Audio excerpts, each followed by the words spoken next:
Welcome to Framework. I am Al Schwartz. With me, as always, is John Bernard. Hey, hello. Right. We're here today to talk about Mass Effect Part 3. Mass Effect 3, the universally beloved finale of the Mass Effect franchise. Well, not franchise, but the original Mass Effect trilogy, I should say. Right, there's more now, and the threat of more ahead. I don't know how I feel about that, but that's not the point today. The point today is the big end of the trilogy. The most controversial video game ending ever. Almost a video game, period. This is a big one. I mean, I say that depends how you define controversy, because there are things like, say, Mortal Kombat that got like Senate hearings about the level of violence in them, but they were controversial with people who didn't like it. Mass Effect 3 is controversial among fans of Mass Effect, which is just a different sort of beast entirely, I feel. The general wrap upon release was that the end of this dropped the ball enormously, I guess, particularly the finale. I think that its reputation now is a little more complicated. I believe this is more, there's extremes in reactions now. I think there's people who love it, people who hate it, people in the middle. It's kind of that's why I say controversial rather than hated, I guess. I think it has changed over time. Oh, but on release, it was reviled. It was very much among video game heads. It was the final season of Game of Thrones reaction. Mm-hmm. And you're right. It's been softened a bit. Video games have options, I guess, the TV series don't have, where with additional DLC and then this remastered Legendary Edition, some of the rougher edges have been smoothed out. Some additional content was more, particularly some DLC that was very fan servicey, but very well received for that. Did a good amount of work to smooth over the general conception of it, although I think it's still pretty hotly reviled in some circles. For sure, it must be. Yeah, I mean, it was really detested when it came out. I'll never forget how. Well, look, we're not talking about the ending today. We'll never get to the ending today.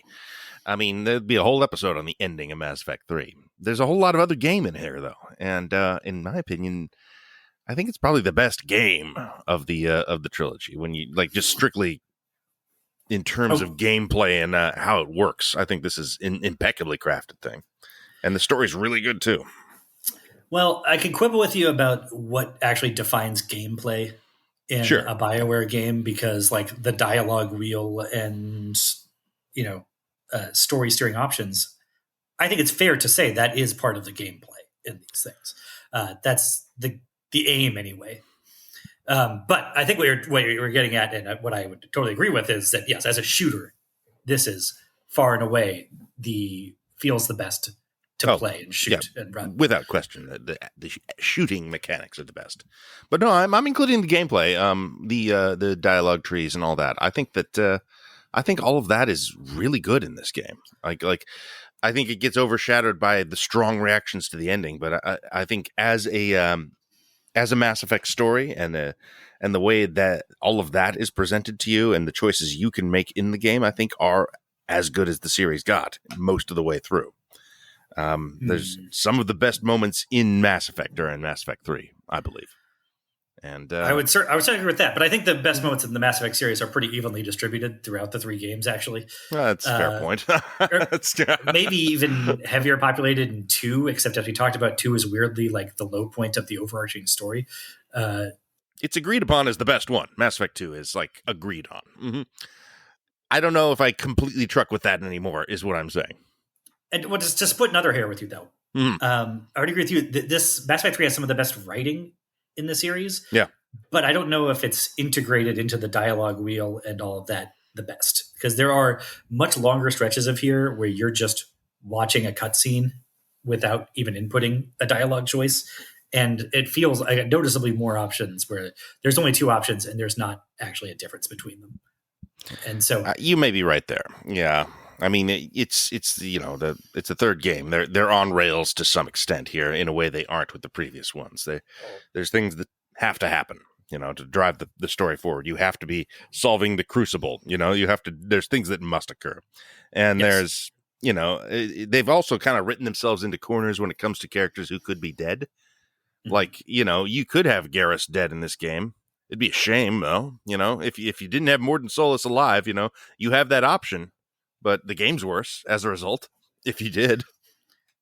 Yeah, and that is something I want to leave open some space for a very generous interpretation of this as we get up to that, especially the actual finale of final sequence, and say, what if all of these things that everybody always looks at as gameplay deficiencies what if we just treat them as thematic statements? And I think perhaps I'm not saying I buy it. I think they much would have preferred to have the same level of like player input on the narrative as before. But there is something, maybe it's accidentally, but it is still a recurring theme of more and more of what is open to you in this game, in the story, is prescribed by decisions you made 2 games ago and 1 game ago and before now. And well, that's what's cool. Yeah. Yeah. But it's kind of sold as, right, not just choose your own adventure, but write your own adventure and go play, color outside the lines, do anything. That's a little exaggerating, but that is part of the appeal. And that if you go into Mass Effect 3 thinking you're going to write your own destiny, it's gonna, it's got a cold glass of water to splash in your face. Well, I mean, it allows you to play with that for a while, though. I mean, it does kind of give you big, wide-ranging options and choices that will affect the outcome of galactic fate, fairly regularly early on in the game. Those doors start to close as it goes forward, which, again, I think you're right, though. This is about chickens coming home to roost in the 3rd game. And it's sort of a unique quality that this has, because not really many, if any, games do what Mass Effect does, which is do an RPG narrative over 3 separate games sold separately. It's no longer the case, obviously.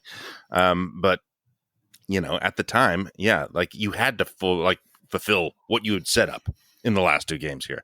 It had to come to a completion. So, yeah, I suppose that's true. We have less legroom.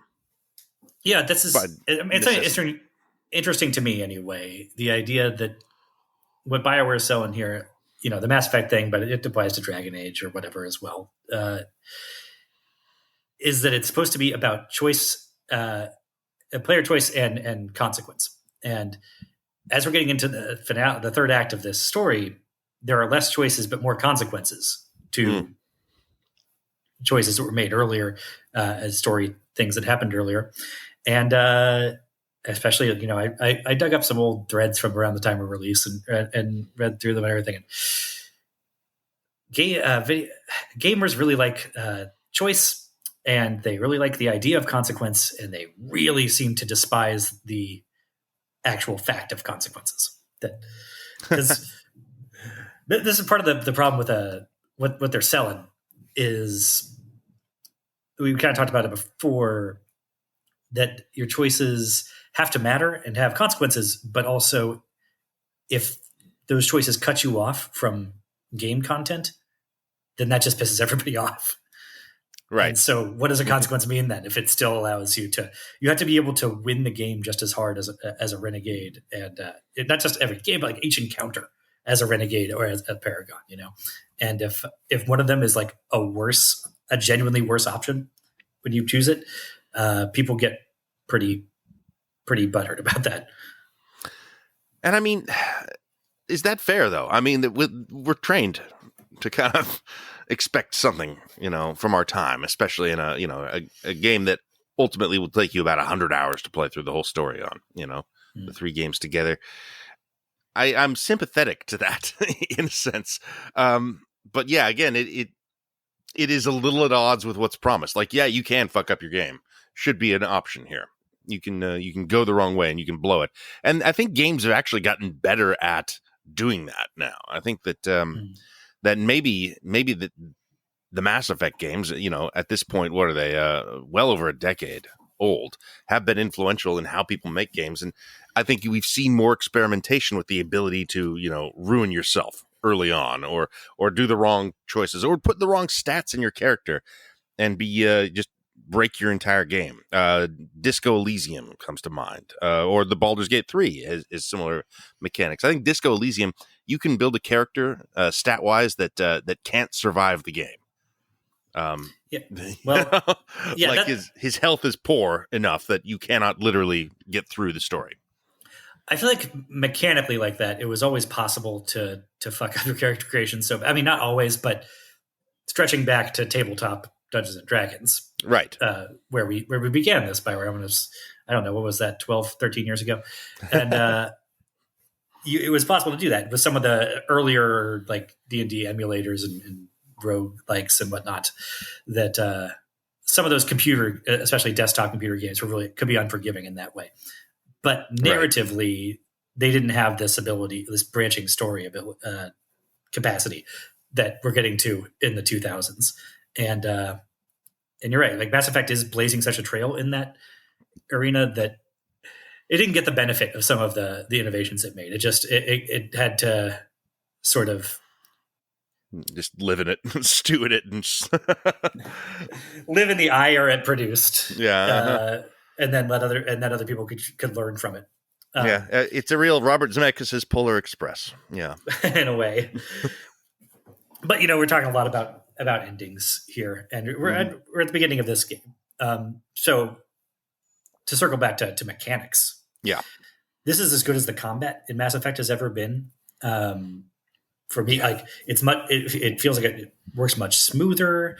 The third dimension is much more of a factor here. Like there would sometimes be enemies above you in the first two games, but it wasn't that easy to move up and down or to target things up there.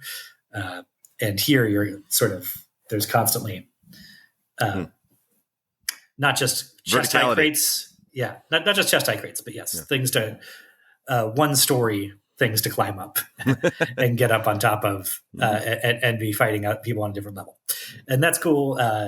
The other thing I love about this, particularly on Insanity where I live, right? It feels like they finally got the biotics classes to work on that level. Oh yeah. Because now the biotics can be effective against different enemy types in different ways. They're not just like the system there was that biotics wouldn't work until you had stripped off some of the layers of shields or protection from the enemies. And by the time you did that, you didn't really need the biotics anymore. So it's like they were a fun finisher move after you'd done all the hard work, which was even harder because if you're focusing on biotics, you don't have the stuff that does the hard work faster. But this, totally different. Singularity works great here. There are, even on Insanity, there are shielded enemies, there are barriered enemies, and there are more unarmored enemies that can be hit right away. Yeah. This allows you to get better at the game than you ever have been, or did from me. Like it's quite possible I've never been better at a video game than I was at Mass Effect 3, at the combat of Mass Effect 3. Like I played it so damn much. I played the multiplayer, which is sadly no longer available. I was like at the high end of that. I had like high end Volus characters and stuff. I was so deep into that. I enjoyed it so much. It was so much fun. I got so good at it. I was I adored this one. This one I was playing on Insanity a little bit. I almost never go all the way up there. And this one I felt I could because it was that playable. It was that intuitive, and there were so many options that weren't there in the last two games, just in what you can do. Shooting up is a great example of that. It's fun. It's just fun. Yeah. But like I was saying, Insanity is just more functional here. In a way that I felt in the first two games, it locked you into using one or two of the 6 available classes to be effective on those. What the great innovation? I mean, I didn't ever do the multiplayer myself. At the time, so good. I miss it. I've always been pretty careful about not doing multiplayer, just because it's a massive waste of time. Yeah, it's an infinite time. It's an infinite time sink. Yeah, I need a goal, a final goal to be moving towards here. You can get a Volus. You can play as a Volus. That's your goal. Yeah. But then I just play endlessly. I need an end credit sequence to tell me that it's done and I can move on with my life. I had a biotic god Volus. is what it was so great. But okay, so the thing that the great innovation here, I think, is the weight system. Oh yeah, yeah, it's good. It's good, and which basically just functions as there are 5 different types of guns you can bring on any mission. The more of them you bring, the more weight you're carrying around, and the more weight you're carrying around, the longer it takes your magic powers to recharge between uses. And that is pretty simple and intuitive, but it allows for this broad spectrum of different play styles along this very simple axis of like weapon focus versus power focus. But you can tweak that kind of endlessly and minutely and change it up as you go. You don't get locked in by your build. You put your stats in a broken character. Yeah. And it allows for different things for magic users and snipers and melee classes to actually work in this. That's why the insanity was broken on other games, because melee was just never viable on that thing. Sniping was always viable, and I find like I still stick with sniping for the most part. Sniping is really fun. It's really fun to do. It's probably the most fun, honestly. It's as good as sniping has ever felt in a game, and yeah, you can really max out those guns in a big way. Getting that Black Widow all the way up to level 10, and then you are a sniping god. That's fun. Yeah, I tried out. I played an hour or two as a oh crap! My Vanguard. I can't find. I want to say Volus. Sorry. I was like, no, the V1 that's not Volus. And that one, it works very well in this, but I found I was starting to get bored after an hour or two already, just because the main attack there is so effective that I'm just spamming that constantly. It's just charge this one, then charge that one, fire the shotgun, fire that. Well, having the thing where the shields come back after you charge is a game changer there. And this one in particular, you can really just do it. You can just zip around the board, and especially if you've keyed your weights to be really low, so you're carrying like a shotgun and that's it. You can kind of get interesting with that stuff now, because that weight system really is about as good as those get, man. Usually weight systems are a pain in the ass in video games. It's like, I got to go dump my inventory is usually what that means. And that's not how this works. Yeah. It means you can't carry loot, which is not something you have to worry about in Mass Effect, or that it actually like slows down your movement, which the nice thing about this is it never slows down your walking or running. It's just your power regeneration. Mm-hmm. It almost makes you wish that they could go back and put it into Mass Effect 2. When you play the Legendary Edition, you kind of wish that a little bit. And you're just like, well, they could have just...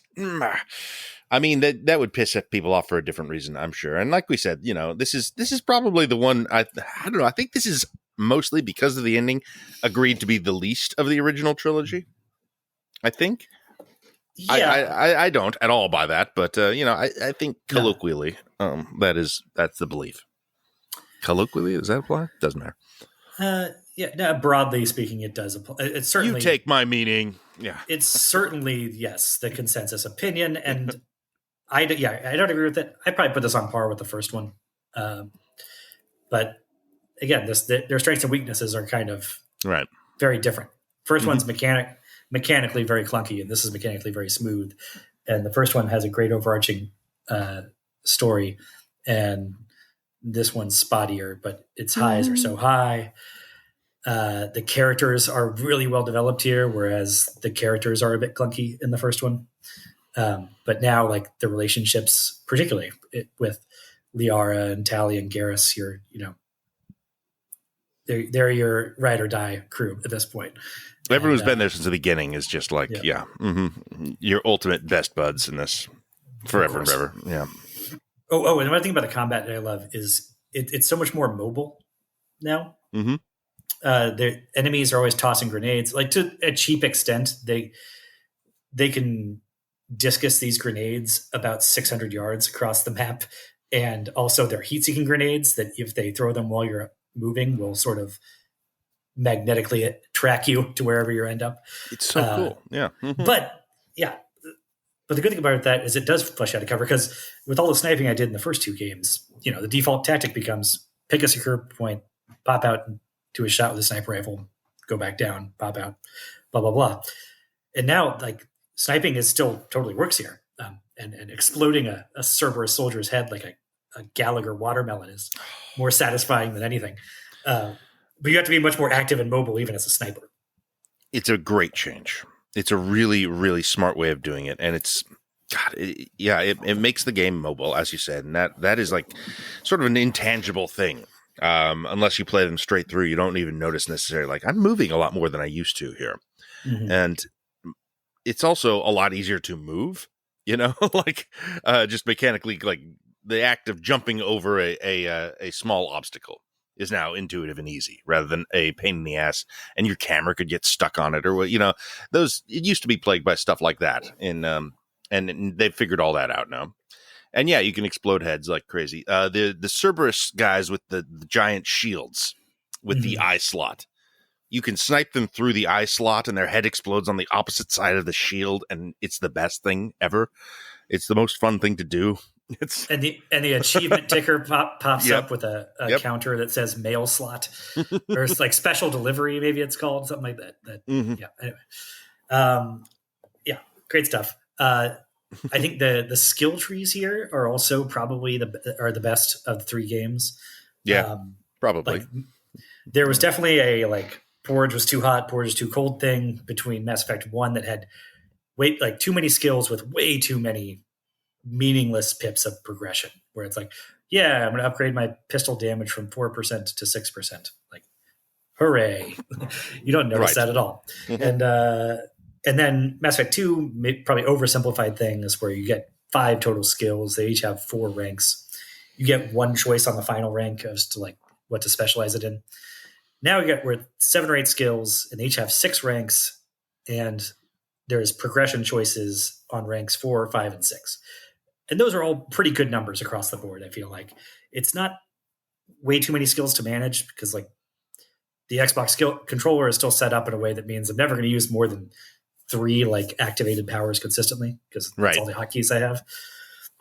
But it still feels like I'm doing a good amount of customization, and also I'm leveling up pretty frequently, but each step up feels significant. Yeah, they give you some very odd choices in what this skill will do. There's some that throw you for a little bit of a loop, and it's like, well, that changes the entire skill in a way. And I've never found one that just doesn't work. Like even stuff that I've played this so many times, I've kind of tried a lot of different stuff that I've never had much interest in. Nova is a spell that I avoided for like 4 or 5 playthroughs. And then I finally was like, well, this doesn't sound good. What, it drains your shield? I don't want that. No, it totally works. If you make a Nova build on your character, which is just sort of like a little flashbang that explodes your shield, and kind of makes people dive. If you have it on a low weight build and you get your shields back very fast, it's incredibly useful. It's a great thing to do after a Vanguard zoom. Yeah. No, it's all very functional. And on top of all that, the cinematics are the best looking.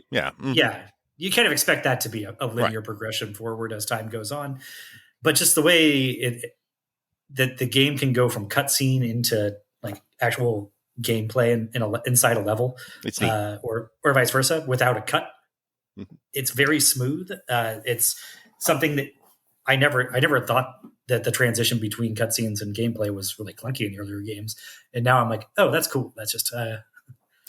They've taken some cues from like the Uncharted games, things like that. It's just more cinematic. It feels more like a big sci-fi action movie, like you would see in the 90s or something like that. It has it's taken the work other people have done and kind of run with it a little bit by this point. The set pieces are big and memorable here.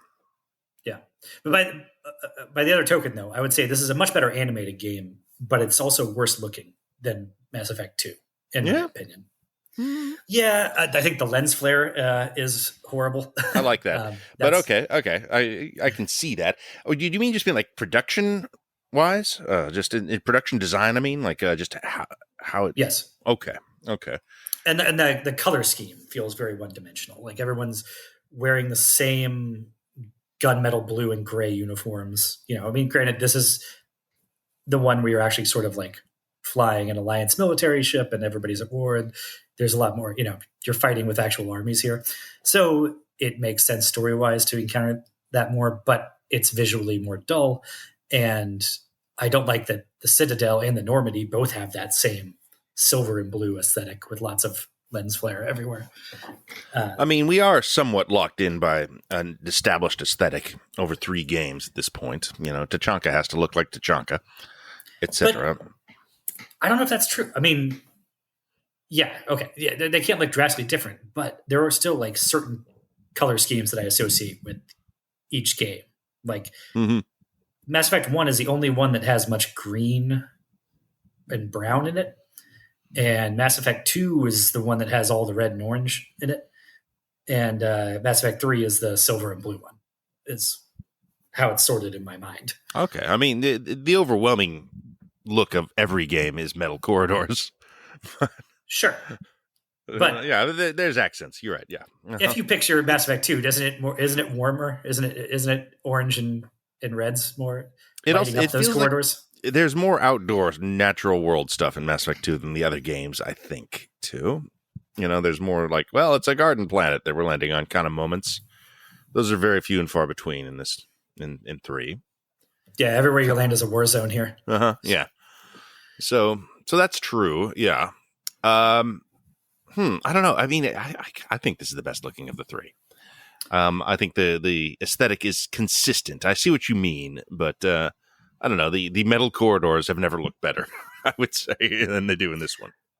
Well, it's on the one hand, like flipping over to Dragon Age, for example. Yeah, well, that's clear. Yeah, it's inarguable that Dragon Age Inquisition has more pixels and smoother frame rates than Dragon Age Origins. But which one would you say is the better looking game?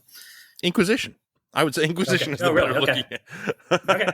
I think it's arguable. It's just, but it's the thing about animation styles, and maybe this Inquisition feels like it's edging into the like Pixar territory, whereas I am a hand-drawn animation type of guy over a computer animation type of guy. And yeah, I don't know. Maybe I just like warmer animation. Inquisition looks more like other games. I would say that it's a little less individual personality than Origins has. Dragon Age 2 looks the worst for sure. There's a reason I didn't even mention it. That's right. Yeah. There can be no debate. Yeah. Dragon Age Origins though has that like just a dash of like Banner Saga. Yeah, on it. Does. You're right, and I can appreciate that. But yeah, I don't know. I think Inquisition's a very good looking game.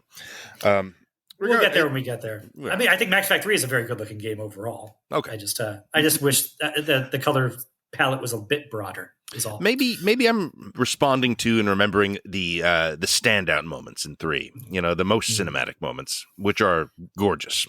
That could be. Well, and also once you play the Legendary Edition with all the DLC integrated, the DLC is where they broaden that the most. Sure, that's true. Yeah, absolutely. And so another thing, I guess, it goes hand in hand with that, as far as just sameness, with the sameness of the production design. The big gripe about this, the Legendary Edition can't really help with, is the lack of enemy variety. Undeniable, it's an issue. Yeah. Yeah, you're just going to be killing a whole lot of Cerberus troopers and the whole way through, really. Reaper cannibals and Ravagers. And there's not much in the way of unique bosses, unfortunately. Well, that's never been a thing in these, really. I don't know. You got the Thorian in the first one. Yeah. Even just like some more big mechs, I guess. You periodically will run into the big mechs here. Almost too much. There's a lot of big mechs. Yeah. But there's also like... even just little bits that there is loyalty quests in Mass Effect 2, for example, where it's just, okay, you go to this secret base and here's this mercenary leader, which is just a named Krogan. Right. That has the sub boss. And they don't even really mess with that here. You have your nemesis in Kai Lang, which we'll talk about next time. But there are a lot of like pretty good involved side quests in Mass Effect 3 where I don't really even recognize the point when I'm involved in the final battle of that mission, because it's just more waves of the same enemies. Sure, the grunt level with all the The Rachni showing up is a great example of that, which is kind of exciting because it's like, ooh, Rachni is a new enemy type, but pretty quickly it's just like, well, okay, this is not a build here. This is just horde. I kind of know that whole time I'm going towards the queen, and once we get to the queen, okay, that's the end. Like Jack's mission in this one, that's a good one. It's pretty good, but I don't. When it's the final fight of that mission, it's just more of the same Cerberus troopers, and then it's like, oh, now we're actually leaving this time. There's not another room to fight through.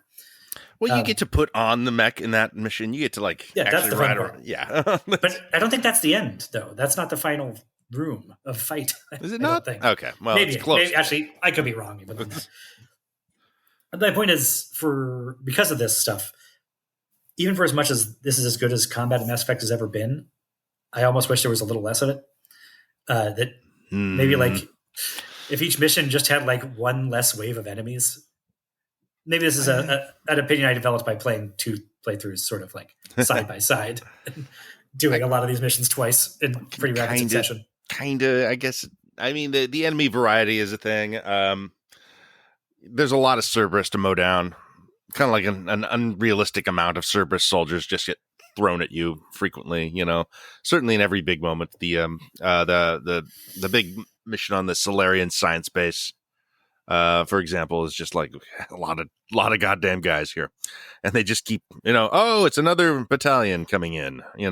That gets long and repetitive. Certainly the big Omega mission is like that. But that said, there is some really cool stuff that you're fighting in this. I wish we got more of the weird hybrid Reaper infested characters. Every race of Mass Effect is get sort of consumed or Borgified by the Reapers, and have Reaper variants. The Batarians become the sort of homunculus brain creatures, the Krogan are just the gigantic war beasts. And of course the Asari Banshees are the scariest enemy you fight in the entire series. I love all that stuff. I wish there was more of that. I wish they'd gone to town on that.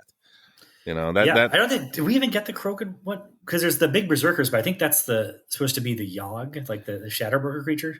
No, the Berserker is a combination of Turian and Krogan. That's I thought the Turian was there's the one that's just Turian. There's just Turian, the Sentinel, I think it is, and then the Berserker is a Turian Krogan cross match of genetics, is what it says in the codex anyway. Ah, okay. Yeah, we don't get a Yogg, actually. There's no Yogg, but we want one. Where are the Yogg? Where are the Yogg Reapers? I always thought that we did have them, so I was mind blown. Well, the no Krogan then. I mean, there should be both of those. There should be Volus. There should be Elcor. There should be what are they? The jellyfish people. All of them should be Reaper versions. God, how great would it be if there was just a Reaper fight Elcor that was the worst enemy in the game? It would be great. It would be so cool. That would be a really neat reveal. It'd be, oh shit, look at that thing. Yeah. Oh well. Missed opportunity. Yeah. All right. So that's most of my stuff about gameplay. It'll come up again periodically, but that's the thing. It's the best one for gameplay with some caveats. Or I guess maybe this is sort of a gameplay point, but as we get into the actual story of this, and I think it's cool that you start this game, your level doesn't get zeroed out the way it does in a lot of sequels games. That RPG sequels have to deal with that awkwardly sometimes. But if you transfer a fairly complete Mass Effect 2 save over, you'll start at level 30, which means right off on the very first level, you have enough points to max out at least one of your skill trees, and be have something that is sort of a top strength and be kind of a badass. It reminds me of Baldur's Gate 2 in that way, that was a nice thing it did, which is not reset you and have you fighting a bunch of kobolds to start with. It could throw you right against some pretty big monsters there. It's a great thing. And it is, it's functionally just sort of, you could start anywhere on these, but it's a good, 2 at least had an in-world reason to kind of reset you. This one doesn't, so they don't do it, which is smart. It's the way to go. And that's kind of like this, the philosophy they've taken to all of this. They're not explaining shit anymore. They assume you played the first 2 games. you're hitting the ground running at this point. It's the world at war almost immediately, and thank God. I mean, I don't know how else you do this, but it's good they did it the way that they should have done it, I suppose. Yeah.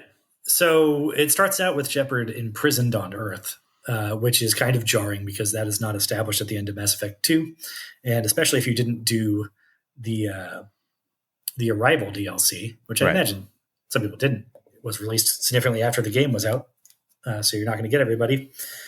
It has to establish sort of why you've been thrown in the brig and are being court-martialed by the Human Alliance. And actually, I think if you didn't do Arrival, then they're just doing it because you fucked with Cerberus, and they're like, "Don't." Is that right? That's interesting. I've picked that up somewhere. I don't know. Of course, I've never done a playthrough where I didn't do the DLC on the prior games. Why would you? Yeah. And so you go to they pull you out of your cell. You meet the only new squad mate so far is James Vega, who is just a big meathead Marine who's going to be going with you, and voiced by Freddie Prinze Jr.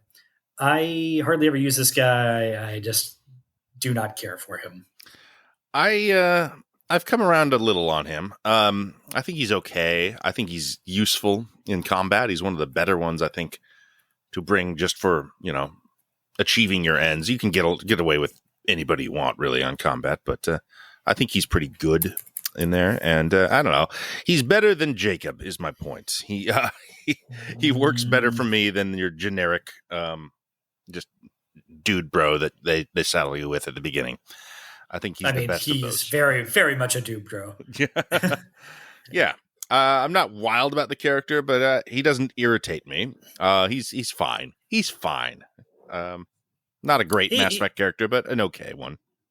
He irritates me, but that is because he is written with a personality, just one that I find it kind of obnoxious. I think it's a lateral move from Jacob, but whatever. Because I don't care about this character very much, I don't really even have like a, fan casting suggestion for what should be on TV. I don't think you would include Jacob, or you might not include Jacob, but I think you would definitely maybe not include James. There's too many characters already. Then we can kill him. Yeah. We can kill him off halfway through. Then, fair enough. But why even bother though? Like we have so many guys hanging out from 2. Depending on how many we killed during the last season, who knows? Sure. I guess if you need some fodder, there's a role for Jacob, or James. I'm going to do that forever, but I don't know. We'll figure that out later. But yeah, he's the least essential character in the game for sure. Okay. There's one other reason, I guess, in my mind, to include him, but we'll get to that as we go on. Okay. I think of no purpose he has narratively, but maybe you have an idea. It's more general than that, but when we get back, we're not onto the ship yet, and reconnected with our whole crew. Right now, it's still just us. You have a brief interaction with the survivor of Vermeer, whether you let Caden or Ashley live there. They're still not totally forgiving you, but the Earth's military council calls you up and to say we're losing communications. It seems like we're under attack. This is not good. And they're sort of at the very 11th hour saying, we think you might have been right, and they're here now. And which of course they are. The Reapers attack the city of Vancouver, where you happen to be.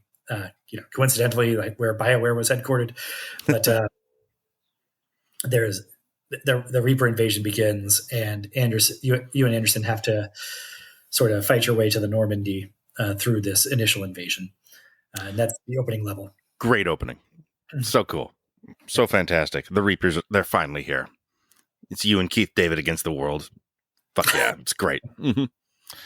Thrilling stuff. And you get more of that verticality. You're climbing up towers, falling down things. You're seeing what the game can do now. The way it can stretch beyond what it used to be capable of. It's a nice showpiece, and it is it's an action movie set piece. It has real Independence Day vibes.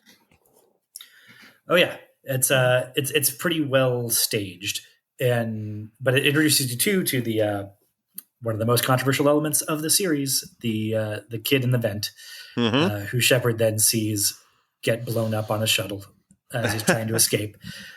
Notably, I believe this is the only child that you ever see in all of Mass Effect. I think that's right. Yeah. It's just kind of weird. Like, just don't notice that. Oh yeah, there haven't been any children in this entire series so far. And then that also put me down a path thinking, like, there's also, for such a diverse array of aliens, they're pretty much all monogendered in terms of who you interact with. There's sort of an in-story reason why we haven't met female Krogan before. Right. But there's no in-story reason for why we haven't met a female Turian for 3 games. They technically exist in this third game. You can find them a few times in this. There are some female Turians hanging out. But it is striking, just like, oh shit, it didn't even occur to me about a female Turian. Right. Yeah. And I've never encountered a female Volus, or maybe it's one of those things where we can't tell their gender apart. But if that's the thing, they're kind of abusing that with a lot of these species, because that's explicitly the Asari thing. Like, the Quarians are the only ones that we actually get a mix of male and female characters with, I feel. God, that's right, isn't it? Wow, that's weird. That's really odd. Yeah. I mean, Turians are like an obvious one, right? There should have been some lady Turians running around. I mean, I get that that's sort of a martial, patriarchal species, I guess, but not really when they actually do introduce female Turians. So, yeah, like, no, the female Turians are actually integrated into their military, according to the lore. So similarly, the Solarians, I don't know why we haven't met a female Solarian until now, but that's true. Not until the Dalatress, right? Yes. Yeah. That's weird. Really odd. Oh, well. Huh.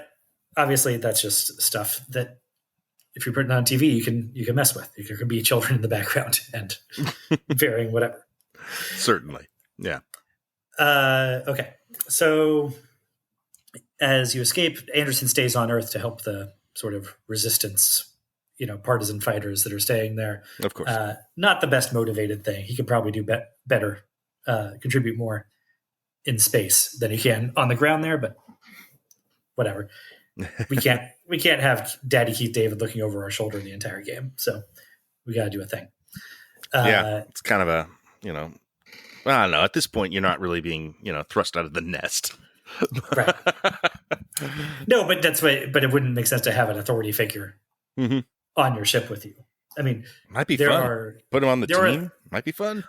Well, there's cycling authority figures of other races throughout the game that are doing stopovers on the Normandy, but Shepard doesn't officially answer to them. It does also give Anderson an importance, and it's kind of exciting when he does come back narratively.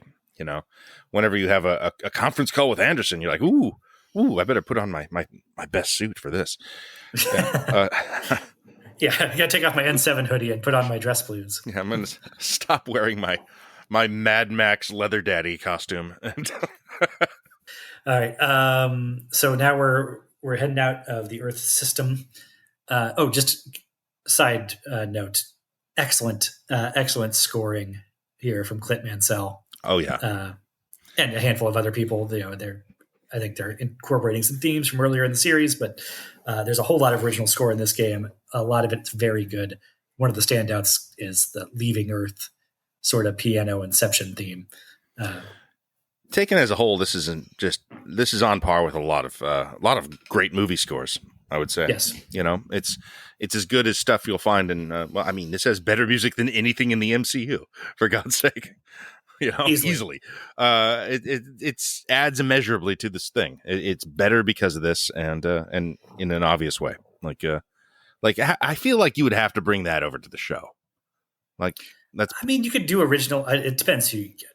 Yeah, I don't know. It feels like it's part of the identity of the thing for me, and it's just a banger. It's automatically great. It's added gravitas and weight, and to leave that on the side, I'm just sort of like, why? It's good. And it's got a little bit of John Carpenter in it, which is... It does, absolutely. Uh-huh. It's really cool. It's a good one. Yeah. Okay, so we're fleeing from Earth, which is getting absolutely wrecked by 1,000 Reapers, we get a message from Admiral Hackett that tells us we need to stop off on Mars and try and. Don't forget that the Canadian vent kid gets blown up on the way out, and it is. Oh yeah, I mentioned that. Oh yeah, he haunts you forever. It's. Yeah. Notably, the kid gets destroyed, and Shepard winces, which is close to about as much vulnerability as Shepard is allowed to show. Yeah, I mean they go for it here. This is like they're trying to get deep into Shepard in a way with his visions of the dark forest and the kid running through it and ghosts and shit. Never did this stuff with Shepard before. No, in a way that is because it's a little antithetical to the blank slate RPG protagonist. You can make them whatever you want to be, type of thing. That now it's like, well, whatever you made the person.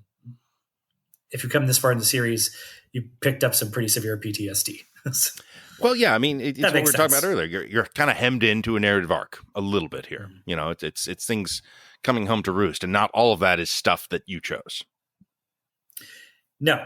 Again, none of that bothers me that much, at least these days. No.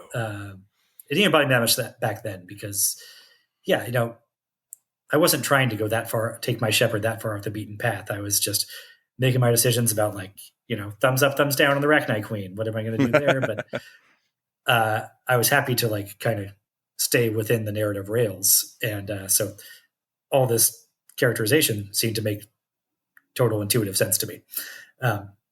But if you're a type of gamer that is more into just trying to chart out where the limits are and doing your own thing, or just disengage from the main story for whatever, then this might be more aggravating, I suppose.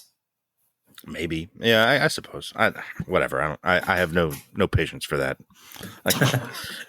Yeah. Okay. So we're stopped off on Mars, where Cerberus is attacking this science facility where they found the initial Prothean ruins that led humanity to the Mass Effect relays in the first place. And as we're going through there, we come across Liara, who was there trying to do this Prothean research. As you escape, she is... Well, first as you escape, you find out that there was a Cerberus mole inside the science facility. There's this doctor lady, the scientist, that turns on them when Cerberus attacks and starts killing people, and you chase her down. It turns out she is actually a metal replicant or something. Yeah. I haven't played through this game now 4 times maybe, at least the openings. I'm still not clear on what is supposed to be going on with that doctor lady and this metal body. It seems unnecessary. It's, quite clearly a way to get the metal body to you. And it has such a larger role, this metal body, beyond this initial mission that I'm kind of just, granted as a means to an end. But I could not explain to you what the hell's going on there. I mean, it's a Cerberus creation, which is somewhat important, I guess. But everything in the game is another one. Well, everything in the game is kind of a Cerberus creation from the Normandy to Shepard himself in a way. Mm. So there's something going on there that I couldn't quite tell you what's up. Cerberus is a bit of a mess here. Let's be honest. Motivations, as carrying over from the second game where Cerberus stands, it's all a bit clunky and not great. And is there some interest in the mystery of what happened with the elusive man? Why all of a sudden he is a pure villain? Not really. I'm kind of curious what the answer is going to be. I don't think it's satisfying. It's not really articulated quite well. This is a drop narrative ball, I think, or one that can be greatly improved on. Yeah, Cerberus is just prominence in this game, as it almost feels like you fight them more than you fight the Reapers. Totally through the first 2 acts that I've done recently. It's the difference between an existential threat and something that is obvious how you fight Cerberus. It's a wave of troopers and you shoot them. It's less effective to do that over and over with the Reapers because it just makes them smaller every time. It's something you can gun down. Sure, but it means that Cerberus has to have a fairly enormous standing army that they're. It doesn't work great. Co-invading the galaxy with at the same time as the Reapers. Yeah. Yeah. This is actually my number one problem with the game is just how important Cerberus is in relation to how much they figured out what Cerberus's deal is. Like, that is never really satisfying to me. If they're just a secondary antagonist, that's one thing, that pops up occasionally, then they can just be bad assholes. But that's not really the case here. They're too important. Yeah, I would agree. And it can cut a little bit of slack with, the Lucid Man is getting increasingly indoctrinated. And so he's, that carries a lot of the thrust of it, like it's like, well, indoctrination, that's why you got to say that over and over with him. And there was a lot of that throughout this sort of talking to Admiral Hackett or Commander Bailey or whatever, and asking, one of the dialogue tree branches is ask about Cerberus. We said, I don't know what they're after. We don't know what they want, but they've got some sort of plan, blah, blah, blah. And it's sort of that Battlestar Galactica thing of the opening credits declare 100%. Every episode that the Cylons have a plan. And then when you get to the end and it's obvious that they didn't, that's kind of aggravating. Galactica, by the way, that was definitely going to come up while we talked about this game.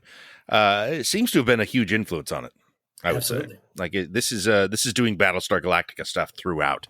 All the World at War stuff feels very much like Galactica, and just the conglomerate of people on the edge of destruction, coming together. There's some imagery that comes right out of it. Like the wall of photos feels like, well, that's a tip of the hat to 9/11 or to Battlestar Galactica. So. I hope it's Galactica. I guess it can be both. Well, it was a 9/11 tip in Galactica. Yeah, I know. So. Exactly. It's 6 in one hand, half dozen in the other. But anyway, we pick up Liara on Mars. Metal body Cerberus lady gruesomely injures Caden or Ashley, whoever's with you. Right. So they will be hospitalized for most of the first act. From here on out, you'll go visit them on the Citadel a few times. But Liara explains that they found these plans for a Prothean superweapon that supposedly has the power to defeat the Reapers. It's a just full-blown Deus Ex Machina, and it becomes a thing of we now need to spend the whole game running around, buying time, pooling our resources to give the scientists enough time to build this gigantic Death Star weapon thing that will hopefully be able to take out the Reapers with a single blow. Although no one's clear on how that works. It's clear how that works. But I'm going to totally accept that as a plan because, apocalyptic invasion underway. It doesn't have to be a perfect plan. It's just got to be the only one that has any chance of doing it, of putting a dent in anything. I mean, that's the thing, right? Like it's all based on, does the Crucible work narratively? I guess does the Crucible work technically in game, in world is a question as well. But bigger for us is does the Crucible work as an engine to drive this game forward? And I think yes. It has to, right? I mean, we need something like that. We need some plan or something that we attach to that we can kind of figure out as we go along. I mean, just sort of the revealing of more mysteries always been part of the games. Mm-hmm. So it makes sense that that's how you would ultimately defeat the Reapers, is by unraveling a mystery. And, obviously the resolution to that mystery is hotly debated. But as an engine for the game, how are you with it?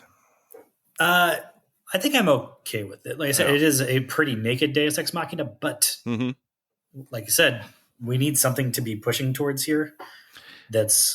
Might there have been a more ambitious way of going about this, though? I have a proposal for a way to adapt this. I don't know if it will actually work for you narratively or anybody else. I mean, a way that I think it would work fantastic if Mass Effect were a TV show or movie series to start with. And it was introduced this way and led up to sort of this twist at the end that I'm going to propose, then I think that would work quite well. I think with everybody already knowing the original version of it, right, it may fall kind of flat. So, but that's a thing for the episode we'll do on just the final sequence of this game or the adaptation focused one, whatever. Mm-hmm. That's for later on. Right now, it's just a thing we're building towards. The other thing, live in the reality of the Crucible for now. Yes. The thing that it presents too is the military readiness mechanic. Yeah, and where everything you're doing in this game, from fetch quests to just reuniting with characters from earlier games that may have lived or died, to completing giant mainline story quests, is giving you different resources that add to your. It's nice. You go to your console in the war room and you can see like the narrative descriptions of like, oh, this Asari Commando unit that you saved, and this Volus spaceship that you saved, like what they're specifically going to contribute to the war effort. The thing is, though, each of those things is then accompanied by a clear and delineated point value. Yeah. And I think the way that this actually plays into the endings is kind of interesting and well done. There is a fairly wide variety of different things that can happen in the ending. For as much as a big part of the gripes there is that there are 3 main endings to this thing, and they all have a very similar ending cutscene. Right. Different colors of lasers. There is also actually variations on like more people can live or die. Some of those options will or will not be available to you depending on the level of military readiness you have going into the finale. And that's an interesting mechanic and all. I just wonder if it wouldn't work better if those numbers were under the hood. I would agree with that. It invites questions for one thing, just like really, Jack is worth 25 points. Really? Yeah. I don't know how it does not do. Nobody likes being able to see that having Jack alive is worth the same amount of war points as having saved the entire Rachni race. Yeah, that's you can avoid that, and that's great. But I don't know. Does it actually substantially change your relationship to the readiness thing? Because it's still a bar graph. It's still like a line that you're filling up. Otherwise, it has no merit at all. If it doesn't at least show progress, then it's completely pointless. So I don't know if you can just have a red line that gets that you fill in more and more as you play through the game. Maybe that works better. I don't know. The number values I'm not a fan of. But it needs some mechanic to stand in for sort of the suicide mission loyalty thing that was so great in 2. And this is not as good a game mechanic, but it's serving a similar function, I think. No, but it's not as well integrated into the finale, but it's more integrated than I think people realize, because a big problem is too is kind of, we talked about this with the loyalty mechanic too, is ostensibly it's a way for your choices to have consequence, but really it's just your level of completionism to have consequence, because there's not that many ways for you to fail things if you like side quests, to like fail them and not get the points for them. If you complete them, you're going to get points one way or another. Either in the grunt mission, you'll either get points for having Rachni allies now, or for having the grunts Arlac company join up with you. Right. And it's kind of 6 in one hand, half does the other. And that's not ideal. I think that the only problem, if it was, you're right, you do need the meter to move up to show you some progression. But if it was just the meter moving up and I couldn't tell how much, I think it would invite me, even if it wasn't really the case, to think, well, wait a minute. Did curing the genophage and saving Jack move me up the same amount? Does having Conrad Werner around worth as much as making peace between the Quarians and the Geth? And it's not something I want to be thinking about. But again, it's just how do you break the gamer's instinct to min-max things and to solve the game and to power game your way through the max war asset score, while still allowing it to get across that all these things are contributing something. I I don't know, that's an argument in favor of the point system. I think to some extent, like you can, it is satisfying in sort of just a dumb animal way to be like, oh, that statue I found for that Volus, that was worth this amount of points. And I'm that much more ready because I did that thing, like there is a dopamine hit of adding to your tracker. And, yes. And I don't know, the points probably help with that, even if some of it's silly. Yeah. Well, like, maybe you didn't even know this because I didn't until like a week ago. But so that there's a third ending at the end of the game. There's the control and destroy basic dichotomy, and then you can get synthesis if you have a certain moderate level of work points. Of course. Yeah. Mm-hmm. But what I didn't realize until a week ago was actually if your worst score is low enough, you don't even get the choice of 2. You only have one option available to you at the end of the game. I didn't realize that. I thought it was 1 or 2. Yeah. In that case, which option is available to you is dependent on what you did with the collector base at the end of Mass Effect 2. Oh, wow. Well, that's weird. Okay. That's really cool. Yeah. And yet, how would I ever get that if I wasn't intentionally trying to play through a 75-hour trilogy playthrough where I was intentionally fucking things up all the way through? That's interesting. Well, that is yeah. Like, I mean, again, this game is sort of, it's a little bit hamstrung in some ways by, just like, well, we expect you to have these guys alive. There's assumptions that it has to make, which are going to apply to the vast majority of people playing the game. Oh yeah. It's kind of cool that they did that at all, but yeah, ultimately kind of pointless. But it's nice that it's there, I suppose. That's all I can really say about that. It's nice that it's there. There's a lot of little plot choices like that you would almost never be able to find. Like if the thing where if you do the Zaid loyalty mission after you've completed the story, the actual story for Mass Effect 2, and he survived despite not being loyal, you have the option to kill him at the end. Like it's just like, oh, okay, cool. I don't know how I'd find that. I guess people break it and they find it, but I think you can kill him if you do it before the suicide mission. Is that right? I want to say so. I don't see why that would be creating problems for the suicide mission. It wouldn't. I thought it was a requisite that it be after the suicide mission, but I'm not sure because I've never broken it in that way. Right. It's you have to be so deliberate about putting in, hours and hours of playtime, and just to get to you to a point where you're like, let's just see how this works. Or you can go on YouTube and somebody else will have done it for you. Well, that's the way these things work these days. It is crazy though, because like I mean, it's almost hard for me to imagine somebody who's put more time into the Mass Effect games than I have, but there are plenty of people who have somehow.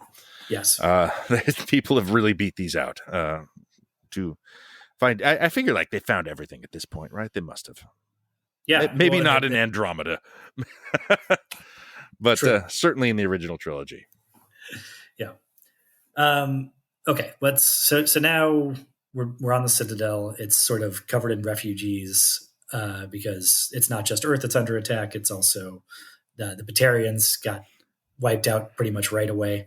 They're totally boned. I love that. Yeah.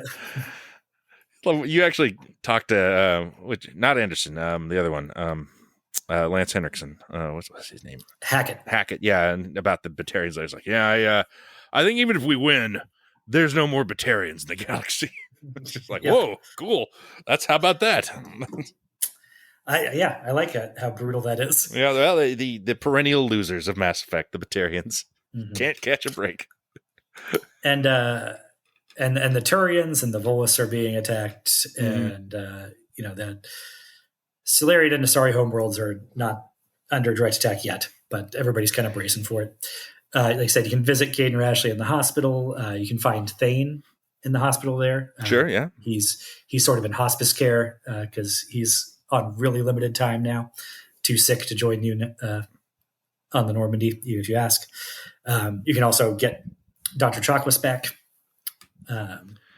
You can not get her back. You can. I told her to go to the lab and got 10 extra war points instead of joining me on the Normandy in one of my playthroughs. And then you get Dr. Michelle from the French doctor from the first game where you recruit Garrus. Yep. She comes up and joins with you.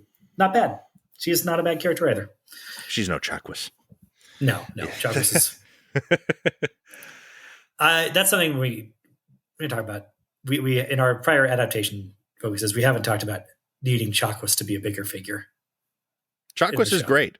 Cast a good actress as Chakwas, and you're going to have like added value all over the place. Yeah. Okay. Is there anything else on the Citadel before we leave? Well, I mean, it's a huge hub for this game. Probably the most hub of any of the games. I don't know. It's a pretty big hub in the first one, but like every like small side quest, every fetch quest comes out of here. You know, there's so much like you're walking around and you hear an Asari be like, if we only had this flag, that would sure help. And then you get a little pop-up that says, you can go get that flag if you want. And that's a big part of the game, as it turns out. This is less mission heavy than the previous games have been. A lot of what you're doing is these sort of fetch quests into different galaxies and scanning. I mean, it kind of fills the role of the mineral scanning mini game or the running around in the stupid car. This is the thing to talk about with a Citadel, though, is that what you were referring to, the ambient storytelling aspect, where you'll walk by certain people and you won't like go click talk to this NPC as a button, but if you're just close to them, you'll start overhearing their conversation. And a lot of these are two different characters that will be just locked in the same place, and they will have different iterations of the same conversation will continue. Each time you leave that area and come back, you'll hear the next part of that interaction going on. And a lot of that stuff is where the World at War storytelling is really strong. That's great. And then the other version of it is overhearing people talking on the phone or whatever, saying, if we could only have this book or this statue, this flag, whatever. And that's your fetch quests. And there's way too many of those. There are. But you don't actually have to do them. As you can just skip a lot of that. I know. I mean, it's a mission. It's on your log, and you're like, well, I don't want to leave this shit undone. I want to go get the Cackleosaur fossil for the Solarian. I have to. Yeah, I mean, look, I don't have an actual like note from a psychologist, but I think biologically, yes, I do have to do them once they're in my quest journal. Yeah, I don't know what would happen. I guess that's true. I kind of always do things. I don't know what would happen if I didn't cross all those off. But I assume my mother would get cancer and die. So I'm not totally sold on this. It's a cool idea, but it's overplayed a little bit, and the sound mix is bad, even in the Legendary Edition. So that sometimes, even when I'm standing like directly in the face of the characters I'm eavesdropping on, I'll miss lines here and there just because that's true. The background noise overpowers it. It's got to be hard with a 3D environment like that to, get directional sound, which is what they're trying to do. They probably just shouldn't have tried to do that, honestly. Yeah. And what makes it worse, too, is that the quest log is this, even in the Legendary Edition, again, it's just a mound of unsculpted dog shit. It's not great, yeah. It compounds the sense that I don't know what I'm looking for half the time or why. I just know that, okay, this tells me I have to go to this sector and scan. And then I come back and wander the Citadel, I guess, until the talk prompt comes up. Once you have the item in question, it will prompt you. It does appear on the map. Not always. That's true. It'll just say return it to such and such on the Citadel. Mm-hmm. But the Citadel is broken down into 5 different hub large areas. Yes. So they're not that large, but you have to take elevators between them and wander around a lot. So it's honestly, I don't know. Maybe I would be softer on this if the quest log was just fully functional. But yeah, I mean, if you're going to make it like that, I kind of want to know exactly where I'm supposed to go. That whole, when you get into it, like, okay, I'm going to go grind some side quests and go fetch some Volus statues and things like that. I got to go get a pillar of some kind. Okay, great. And it's all just going to be little pop-ups. You're never even going to see the goddamn pillar. That's annoying.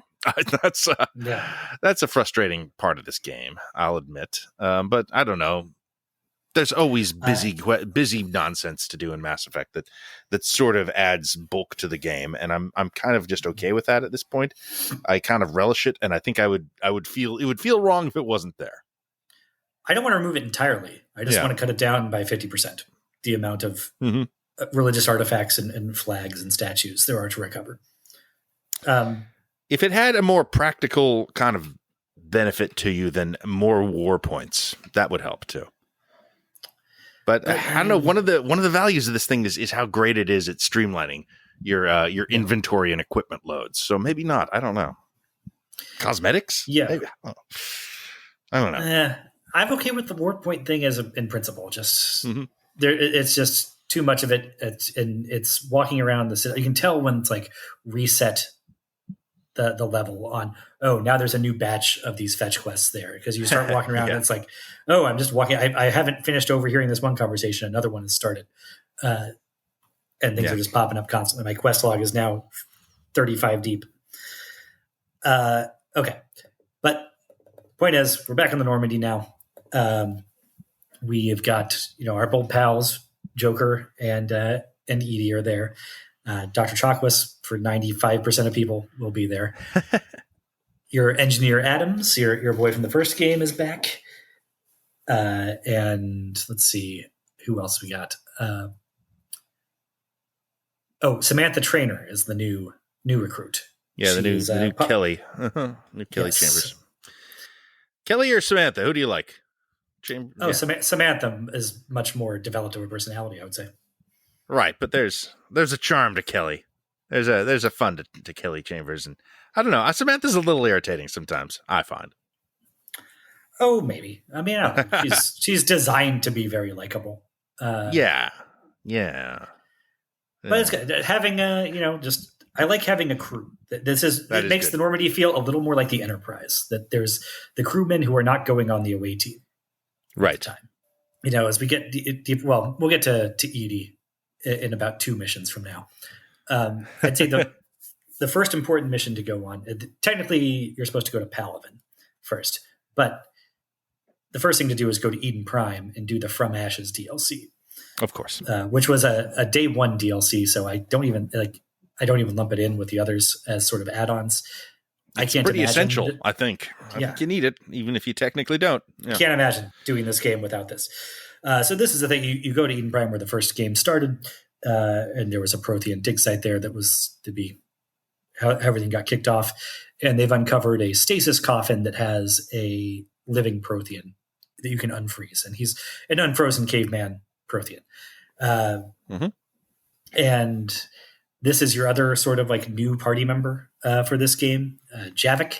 And Javik is awesome. Javik's great. Javik is the great addition to this game, character-wise, for sure. And just a brilliant idea of a character. I love everything they do with him. I love what an asshole he is. Of a game with very few new characters coming in. This is the good one. This is the really strong new party member that you expect from a Mass Effect game.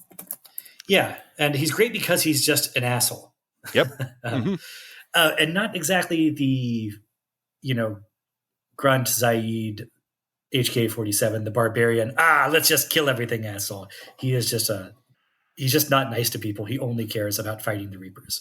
He's not about fighting generally and how a good fight is all there is or whatever. He's just like, no, literally my entire species is dead. It's only me. I just want to live to see them die, to see these enemies die.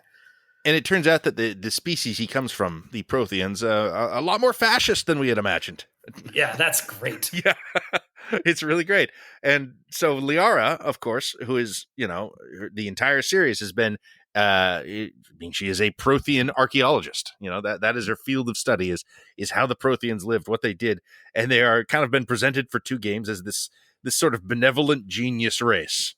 That we find out more, they were actually just sort of puppeteered by the Reapers, as we go along. But they're always kind of imagined to be, they were the dominant species of their time. And it turns out that's because they ruled with an iron fist and shut everyone else down, basically, and just spread over the galaxy, covering it with their influence. Basically, we were led to believe that they were like the Vulcans, but they turned out to be a lot more like the Klingons. Yeah. Is what we had. And there's some other stuff in here that they established about the Protheans, that they sort of like they sense things through their fingers and they can like absorb memories from like organic residue in a place. This is stuff I don't think you even need to include in adaptation. It's just so you can get him Javik to talk about Grunt a little bit or whatever. People who might not be there anymore. I mean, it's of a piece with their communication beacons and things like that. That's sort of the idea, like all the communication that they have done with us in the past games through objects is explained by this ability they have, technically. Which and the other thing that they establish is that they have a sort of vaguely defined avatar caste system of some sort where there's like embodiments of different virtues, and Javik is the embodiment of the virtue of vengeance or something. It's a concept they will refine. Their Bioware was playing with and will do to much better and more elaborate effect with justice in Dragon Age 2, Dragon Age Awakenings, the Dragon Age series. It makes more sense in a fantasy context anyway. Right. That's sort of tossed out there. I don't think it needs to be that explicit, really.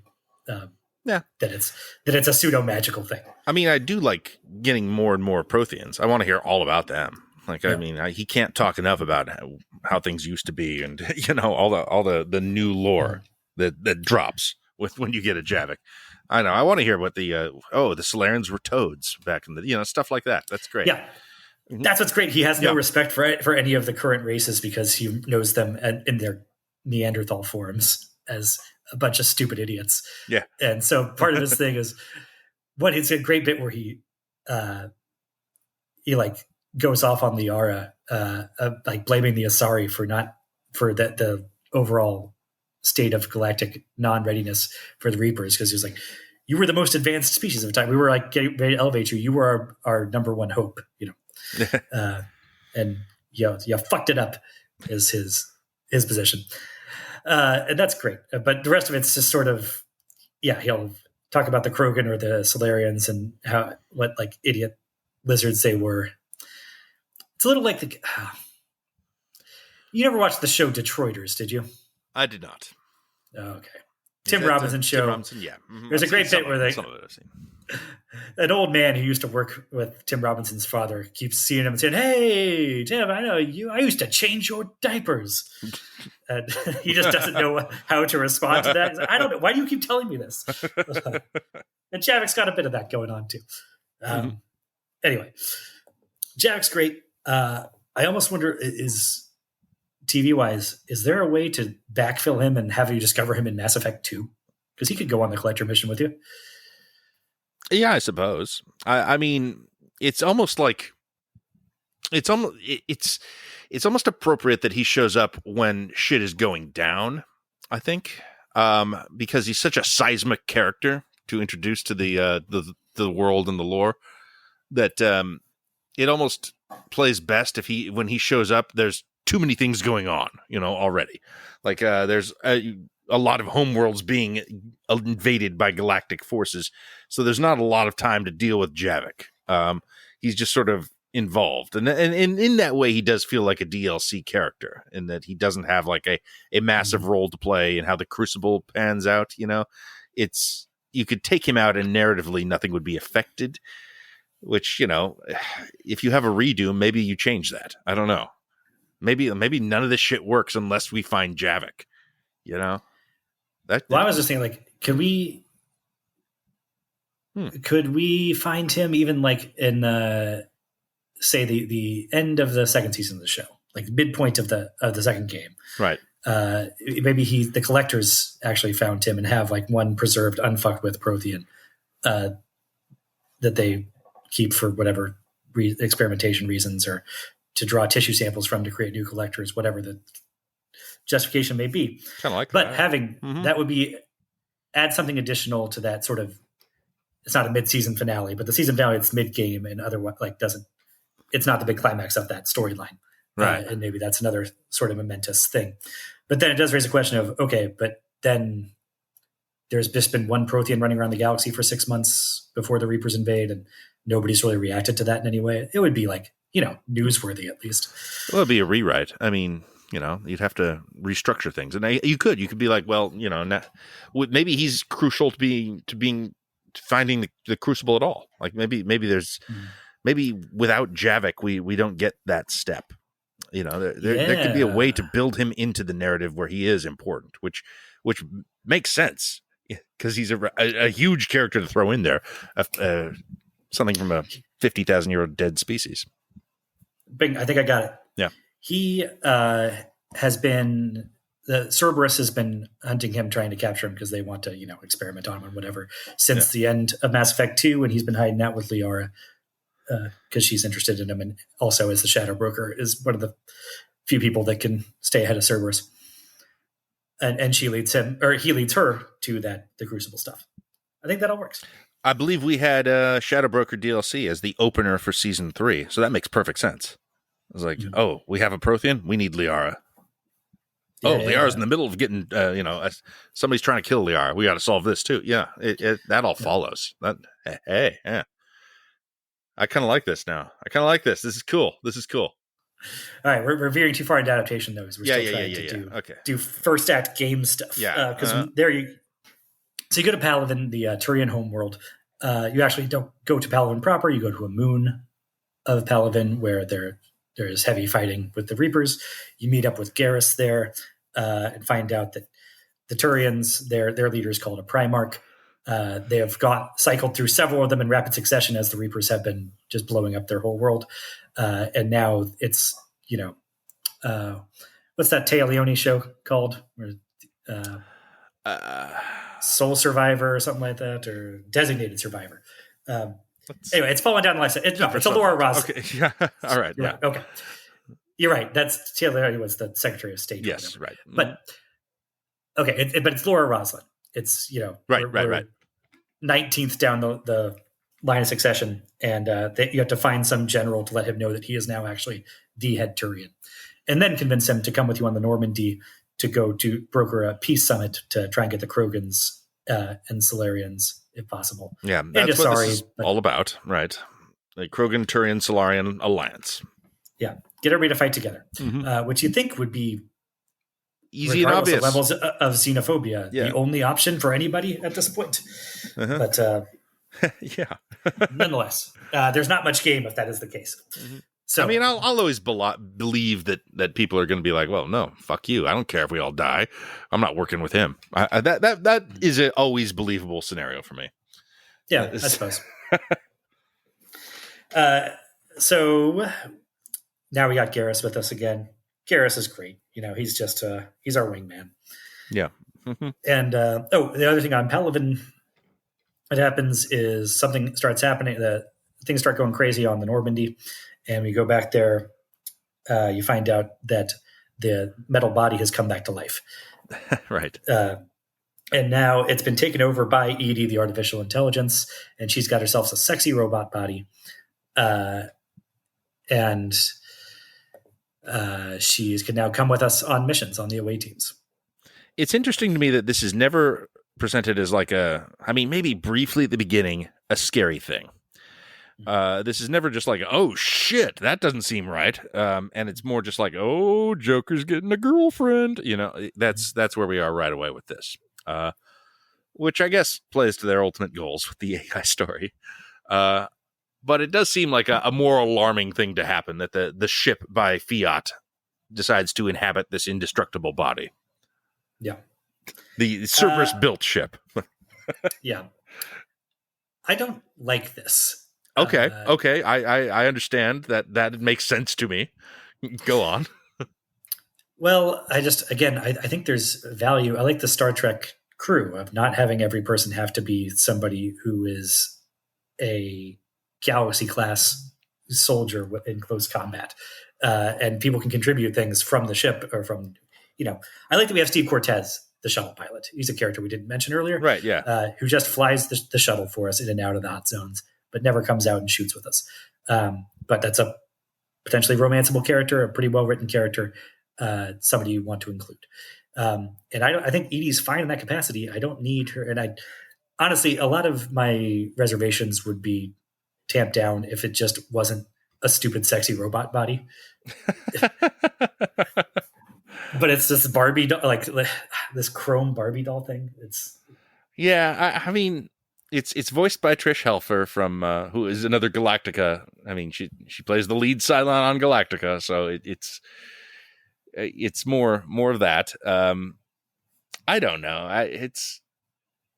There's a great sci-fi tradition of sexy female robots, going back to what is the Metropolis. I mean, that's the lineage we're pulling from here. I'm okay with it. It feels like it belongs in this world, and this world could definitely always use more sex. So, I think this is one of the least undersexed sci-fi universes.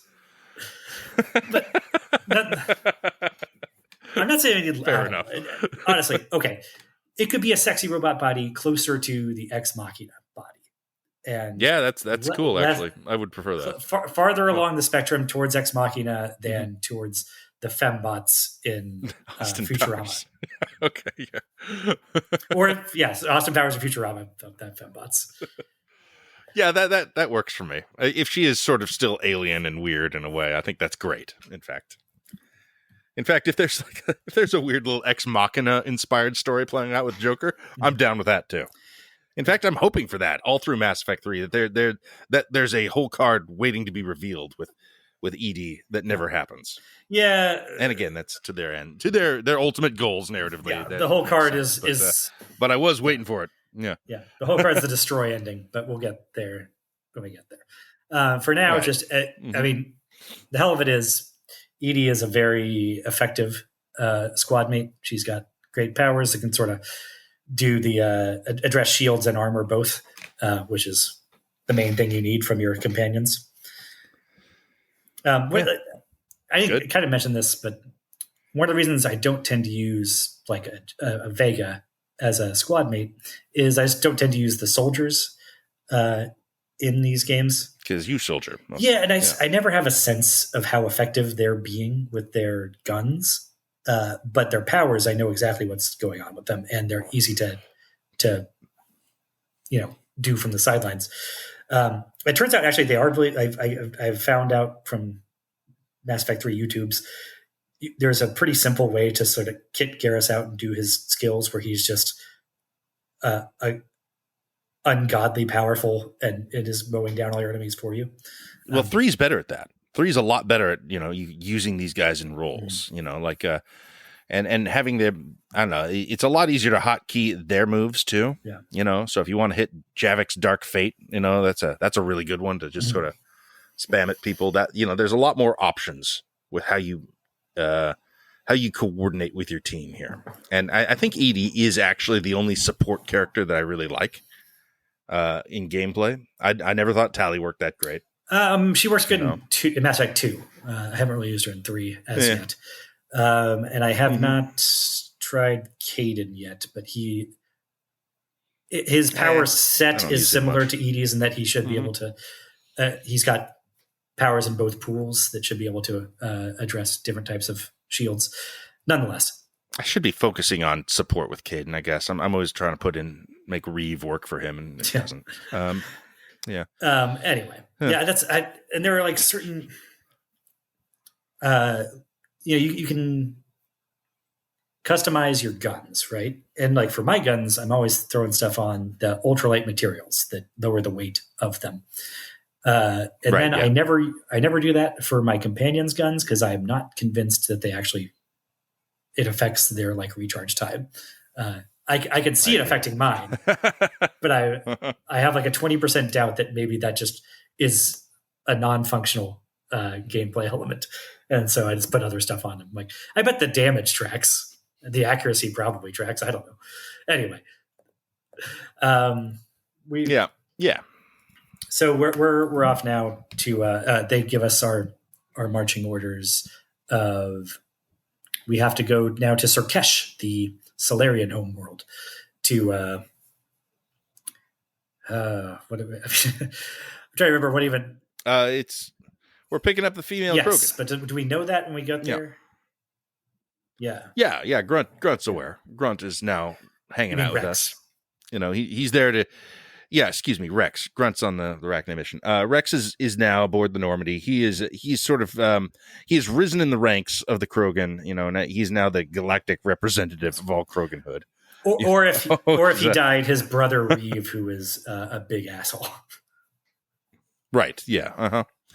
One of the many versions, lesser versions, replacements for dead characters that we will see in these games. Yeah, and so his thing is, no, we got to cure the genophage. The way to do that is using it's the data from the last game from Mass Effect 2. It turns out that's one of the most important choices you can make, is whether to save or destroy Malon's data in Mass Effect 2 during the Morden Solus loyalty mission. Yes. One of the biggest choices you can make in the series. And whether you did or not, cat's out of the bag. Everyone knows about its existence, and we need this female Krogan to cure the genophage, which we are now able to do because Morden Solus believes we can do it. Yes, and he's there. Or if Morden died in the second game, there is a replacement Morden too. Of course. Who I gather actually is a pretty well written replacement character compared to the rest of them. But why on earth would anybody ever do a playthrough where you let Morden die? You monsters. No, you restart that mission if that happens. Yeah. So you'll never believe this, but while we're at the Solarian Science Facility collecting the female Krogan, Cerberus attacks. And we have to fight our way out of there. And once we do, Morden and the female Krogan are now on the Normandy with us. He cannot come with us on missions, but this is a cool mechanic that I like that they do, where different people will come for different acts of the game, will be on the ship with you for a while, but not stay there the entire time. And they'll react to different things. I mean, they're also much better about, after every single significant side mission, not like a fetch quest, but if you complete a quest line, a side mission or a quest line, and then walk around the ship, pretty much everybody has something new to say about that, a reaction to it. And bit of a time suck, actually. Yes, it is. Yes, that is cool. Part of the problem with having the Citadel. Like, they give you the reason to go back to Citadel so much and check in, but there's just so much walking around and checking on people this game. And the other cool thing, very, very nice innovation on this, is that in addition to that, your companions will also move about the ship at different times in the game, and they won't just always be in their set location. Mm-hmm. And so you'll walk around and you can still find them on the mini map. Yes, it is such a simple change. Not that it's simple to program, but it's a basic change, and it does make the Normandy feel like this living environment, this actual community of people, because they'll be interacting with each other when you walk in. When now Garrus has gone to the lounge and he's talking to Engineer Adams about something that happened on the last mission. It's just a very cool thing to do. You notice it in its absence, actually. Like Diana Allers is always going to be in her room, and as a result, she feels a lot less living and less part of the story than the rest of the characters. And she is that too. Yeah, but we didn't even mention her.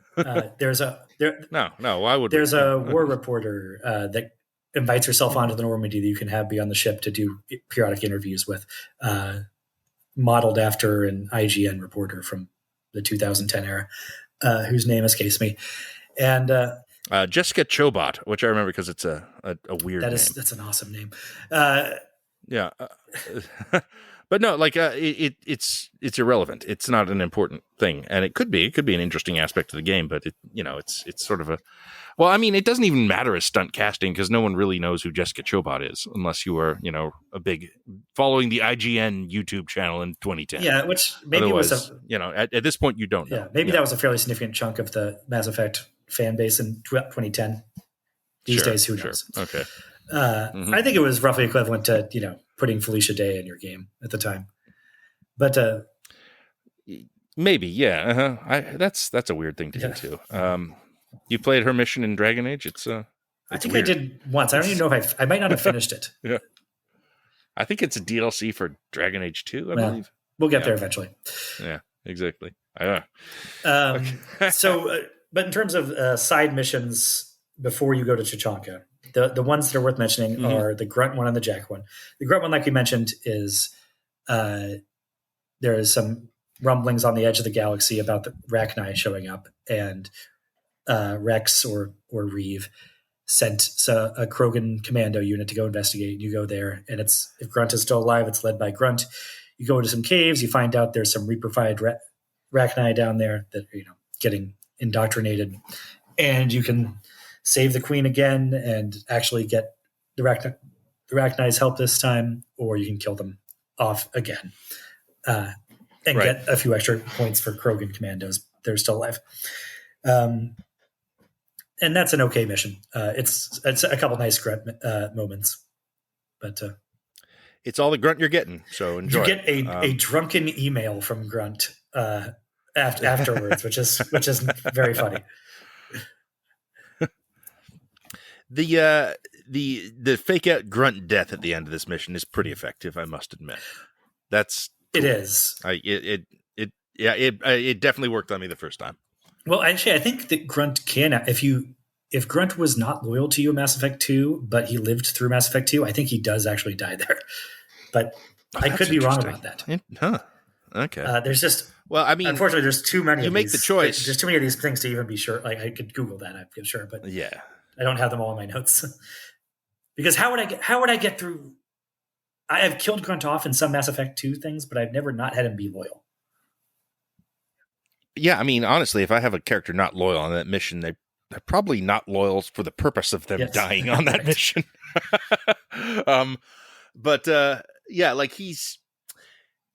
You make the choice to save the Rachni rather than the Krogan militia there.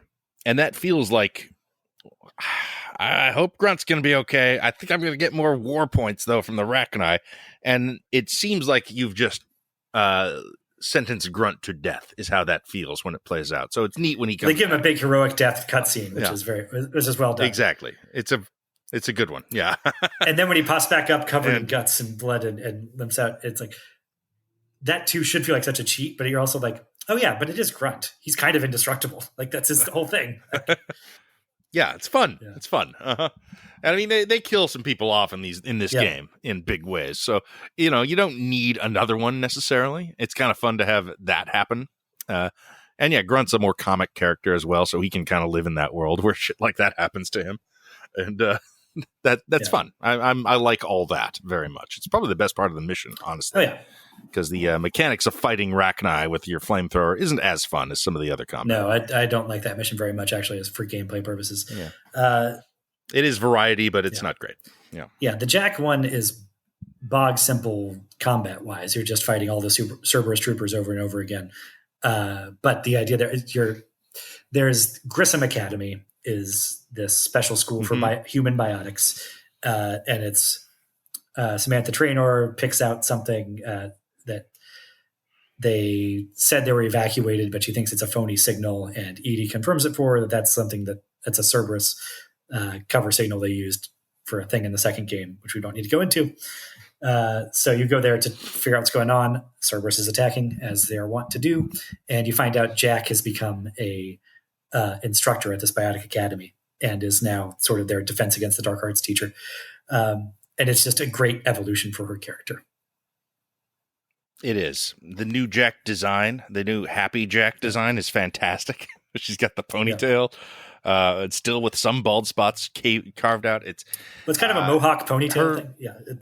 Yeah, it's fantastic. And just her vibe with the kids is great. It's very X-Men. Mm-hmm. It's very like you said, a little bit just mentorship leading to positive growth, which is, a real thing as well. So it feels true. It's nice in that way. And it's a nice evolution for Jack, and because not every character ends up in a better place in this game. So it's nice that they do allow people some positive growth.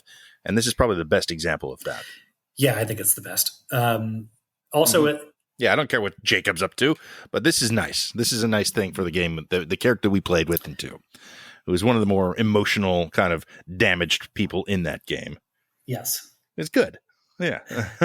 And then also in this mission, if you did the Overlord DLC in Mass Effect 2 and set the autistic brother free from his computer prison, he will also be at this academy, and you can get a couple war assets. So cool. This is so great. All the shit comes back in this game. I really like how they do it all. It's what this is the promise of the game, and a lot of people were upset at the ending, but I think it really just delivered what it said it was going to do over and over and over again. It truly does feel like the culmination of the 3 games.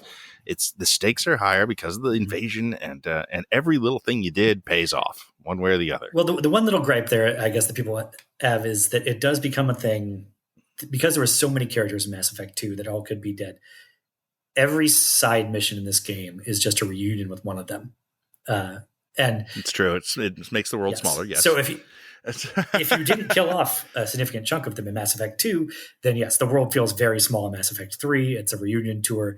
I kind of always kill off 3 or 4 people. So that's less pronounced in my playthroughs, but I understand that gripe. It's not true, but also like, who do you not want to check in on? Jacob, I suppose, is the obvious answer to that. Yeah, Jacob. Mm-hmm. Those missions still exist, right? Yeah. Those missions are still there. They're just absent Jacob. See, that's interesting, though. Like, that mission might be more fun if you're just dealing with his girlfriend and he's not there at all and they never met. I don't think I've ever actually pulled that off, but I should have. Why am I keeping Jacob alive? I have no idea. He's the easiest to kill off, too. You throw him in the vents. Yeah. Mm-hmm. Yeah, and then, like, if Grunt is dead, then there's just some other Krogan there. It's Dax, the Krogan, or whatever. I've seen that. It's just that's less fun, though. Yeah, they're all just, a lot of them. They're all kind of clear downgrades from having your person there. It's just when you have every person there, like you said, the world feels contracted significantly. Yeah, and the constant waves of Cerberus coming at you doesn't help in that regard either. Yeah. It's just like, oh, these guys again. And, they don't get harder. Those are the easiest enemies in the game, too. Yeah, well, they can be real pains in the ass. Like, they're well, you see them the most. They have the least surprises. But, well, I mean, they're still doing new stuff, I guess, in the first third of the game, They got they set up the sentry guns, and they got the mech suits and things. There's some stuff, I guess. And if you're not careful, Wes, I tend to not be that careful about, like, balancing my party for this or that. I just kind of like, well, if it seems like one person might have something special to say on this mission, I'll bring them. Otherwise, one of my favorite things about Bioware games as they progress is and Dragon Age does this better, I suppose, but the inter-party banter scenes where you just take different combinations of people to places. They'll sometimes talk to each other in different ways, and I just want to get as much of that as possible. So I'll combine people kind of randomly. If you don't bring somebody with specific powers to counter the big shield guys, they can be a huge pain in the ass. If your only option is to shoot them through the mail slot, that can be real bad. But yeah. I guess the one other reunion you can do in the first act, on the Citadel, you can do a side mission where you are reunited with Kasumi. Right. She's still alive. Yeah, Kasumi. And which is, it's tracking. Never my favorite. It's actually kind of incredible on this. That I think is it the Volus on that one, or is it? It's the squid. No, it's a Hanar. Yeah, it's a Hanar. There's a Hanar diplomat that's indoctrinated and is like trying to sabotage his homeworld's planetary defenses. And there's a Solarian Spectre that asks for your help. He has previously tried to like track down and arrest Kasumi, but she fed him the intelligence on this guy. So you do like a little mini detective thing. With Kasumi sort of whispering in your ear because she's invisible along with you half the time. And then at the end, depending on if she's alive and if you do like the proper renegade interrupt or not, if you like stop this virus that the Hanar was trying to upload in time, the entire Hanar homeworld can be destroyed by the Reapers or not based on the outcome of this little side quest in a very sort of like I didn't realize that. Uncinematic, anticlimactic fashion. I didn't realize that. That's great. Oh, wow. Yeah. Okay. Cool. But other than that, you just... I mean, it's the drills there, too. Shit. That's a lot. Okay. And other than that, though, if she's still alive, you can send her to go work on the Crucible and you get an extra 5 points or whatever. But right. Now, Kasumi's never been my favorite, but this is not a bad little premise. No, it's good. I like that she has the sort of Tommy Lee Jones Solarian Spectre chasing after yes. her for a long period of time. That's fun, and there's sort of a grudging respect between them. Like you could actually take this narrative and adapt it into a full episode of our hypothetical television show, and it would be it would be a good episode. I think I would put that in there. Yeah. I think potentially better than the Grunt episode, but Grunt that could be more of a, I don't know, maybe not quite X-Files ish, but a creepy aliens dungeon crawl of an episode. Yeah, I would want some. I would want that just because it's a creepy aliens thing with bugs and goo and stuff. But yeah, I mean, you might have to mess with it narratively a little more than the Kasumi one, actually, which is such a short thing. But just the way you write that out is obvious. Yeah. And I think that gets us through the main side missions, everything of the first act. We're now on our way to Tachanka to cure the genophage, which is the climax of the first act. I think that's where I have to pick up next time because we're going so long. Yeah. And that's a long conversation. It might be the height of Mass Effect for me, is the Tachanka chapter. A lot of people would choose that. I think I'd go with the suicide mission of 2, but I wouldn't argue with you very hard. They're both great. But yeah, I'm excited to talk about that. I will probably talk about, I don't know, the some other stuff that happens after that next time too. I don't know, the DLC, we'll figure it out. We got to have a whole thing on the end, so that'll be its own one too. We're just enjoying ourselves talking about Mass Effect 3, and I imagine if you're at this point in this episode listening to us, you are too. I hope. Yeah. So thanks. We'll be back with Act 2.